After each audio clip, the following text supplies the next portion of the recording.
السلام عليكم ورحمة الله وبركاته، أهلا بكم. النهاردة بنكمل جولتنا برضك في السويس، ده ممشى أهل السويس. ممشى أهل السويس زي ممشى أهل مصر كده في القاهرة. ده ممشى أهل السويس. محافظة السويس عاملة ممشى جميل جدا لأهل السويس وأي غير أهل السويس. ممشى رائع زي ما انتم شايفين الشوارع. ده بيطل على بور توفيق. الممشى ده يعني ده جنب شاليهات بور توفيق اللي احنا كنا قاعدين فيها. هوريكم الممشى كده. طبعا ما رضيتش اصور يعني لازم اصور بصوتي انا لان هناك دوشه جامده جدا. اطفال هناك بتلعب، وناس كبيره وناس صغيره، وفي جناين، وفي اماكن اهو للعجل زي ما انتم شايفين. الساحه، ساحه العجل والشوارع دي كلها مفيش عربيات فيها، مفيش خوف خالص. اهي اهو في جناين زي ما انتم شايفين. حدائق جميله اول ما نخش من الممشى. اهو قدامنا اللي هناك الاسود ده البحر بالليل او بور توفيق بالليل. اللي هو البحر نفسه. اهو ادي الشوارع وادي الجناين جميله جدا. كل ده مجانا يا جماعه.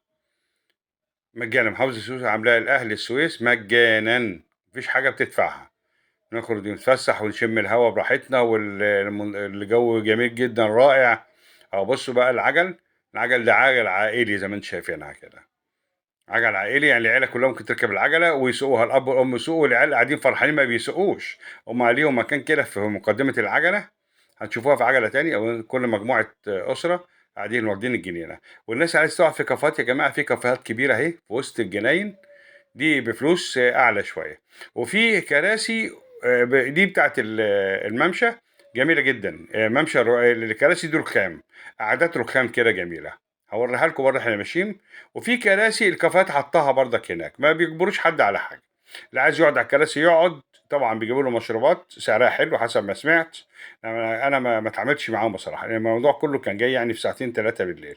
الناس هنا قاعدين اهو في الحدائق مبسوطين. في اماكن للقمامه. ناس بتأجر عجل. في ناس بياعين كتيرة ماشيين بأدب وبأخلاق. الحاجة الجميلة اللي عجبتني إن الكام يوم اللي قعدتهم في السويس ما لقيتش شحات يا جماعة. كله بيشتغل. كله بيبيع أي حاجة يبيعها، مفيش حد يجلس عليك ولا يضايقك ولا أي حاجة غير المحافظات التانية.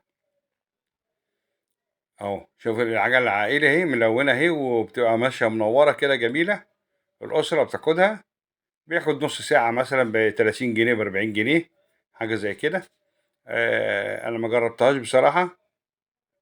العجل الصغير وفي عجل كبير، كله كبير وصغير بيركبوا والعائلات. والأفراد البنات، شباب صغيرين. بعدين كله باحترام يا جماعة، مفيش حاجة قلة أدب ولا حد بيضايق حد. هناك الناس نفسها ناس محترمة بصراحة. اليومين ثلاثة اللي قعدتهم هناك لقيت طبع جميل جدا في أهل السويس. ناس محترمين جدا. بيقدروا الناس اللي هي جاية من بره. بيعرفوها بردك باللهجة. مع ان لهجتهم عادية جدا يعني، في اختلاف بسيط جدا غير أهل المحافظات التانية. بص يا جماعة دي كافيهات، في قعدات فوق وفي قعدات تحت. اه قعدات فوق دي جميلة جدا بردك. اللي عايز يقعد في الكافيه. وفي مطاعم بردك فوق اللي هي دي. نفس الكافيهات دي اللي في الممشى. اه اضواء جميله جدا. اجواء رائعه مفيش حد يضايقك. منتهى الامان. منتهى الادب. يا ريت يا جماعه اللي يروح السويس يروح ممشى اهل السويس ده بالليل. ياه متعه متعه. وفي مكان للكافيهات يا جماعه هناك اللي منور ده الرصيف التاني. ماشي مكان الكافيهات بعيد عن البحر نفسه. ده شيء وده شيء. الكافيهات اللي هناك كمان الهواء جميل جدا لان كل ده ممشي على البحر. في خليج السويس. بس هناك طبعا الكافيهات دي يعني شغالين دي جي عالي شويه.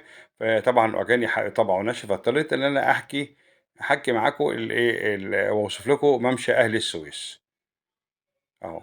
طول ما انا ماشي ماسك الكاميرا. ما حدش الحمد لله كلمني في حاجه يعني ولا قال لي تصورنا ليه وما صورناش ليه. ده مكان عام يا جماعه مش مكان خاص. بس الدوشه جامده. الاطفال طبعا فرحانين وبيهللوا. ناس قاعده جايبين اكلهم وشربهم قاعدين. أهو دي كافيهات يا جماعة شكلها جميل جدًا في وسط الممشى. أهو. دي من ضمن الحاجات الجميلة اللي عايز يروح السويس.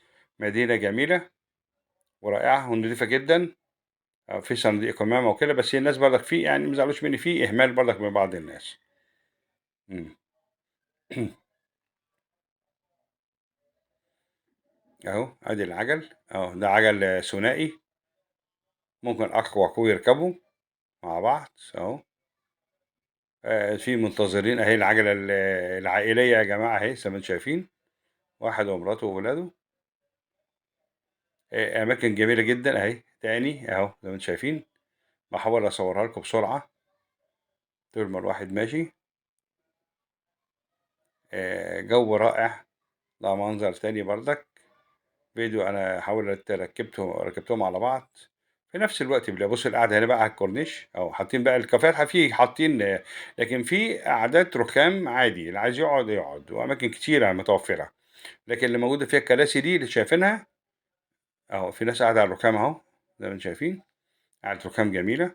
وفي ناس الكافيهات بتجيب لهم المشروبات بتاعتهم أو أكلهم، ويقعدوا كقعدة جماعي كده. وميزة في القعدات دي، شايفين أنا والحاجة السعدية بنصورين، قلنا نصور نتكلم كده. طبعا الدوشة جامدة جدا، مش كنت الصوت بتسلم عليكم أهو. قلت لكم كل سنة وانتم طيبين. قلت لكم يا ريت تيجوا الممشى ده، أول مرة نروح السويس بصراحة يعني. ما رحتهاش قبل كده إلا من 30 سنة وأكتر، يعني في شغل كده ساعتين تلاتة. لكن إحنا بنحاول نروح المدن الجميلة الساحلية اللي موجودة في مصر، وأنا أفسحها فيها ونفرجها على الأماكن الجميلة اللي في بلدنا. بلدنا حلوة يا جماعة، بلدنا مصر حلوة، ويا ريت بس نهتم بيها والناس تبقى كويسة ونفوسها حلوة مع بعض. م? هي سعيدة جدا في اليومين تلاتة اللي قعدناهم دول في بور توفيق.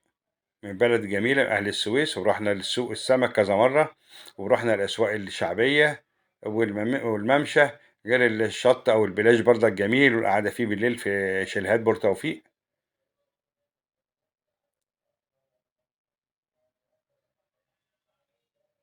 أتمنى يعني نبقى الفيديو ده أسعدكم. وجبنا ذرة مشوي يا جماعة، يعني ذرة مشوي غالي شوية، اللي فيه 10 فيه 15، مع إن عندنا في مصر هنا في القاهرة كان ب7 وب10 أهو ذرة مشوي. هي ما عندهمش الذرة المشوي ده يا جماعة، هم عندهم بيسلوه، لما مشوا على الفحم لأ. حبيت إحنا نصور هذا الموقف الجميل، وإن شاء الله أكون أسعدناكم و... واستفدتوا من هذا الفيديو. ويا ريت اللي يروح السويس يروح يتفرج على أهل السويس ومناطق الجميلة الموجودة في السويس وممشى أهل السويس.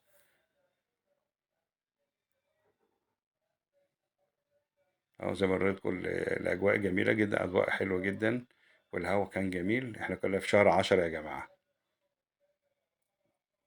ولا لقاء في حلقة جديدة، والسلام عليكم ورحمة الله وبركاته.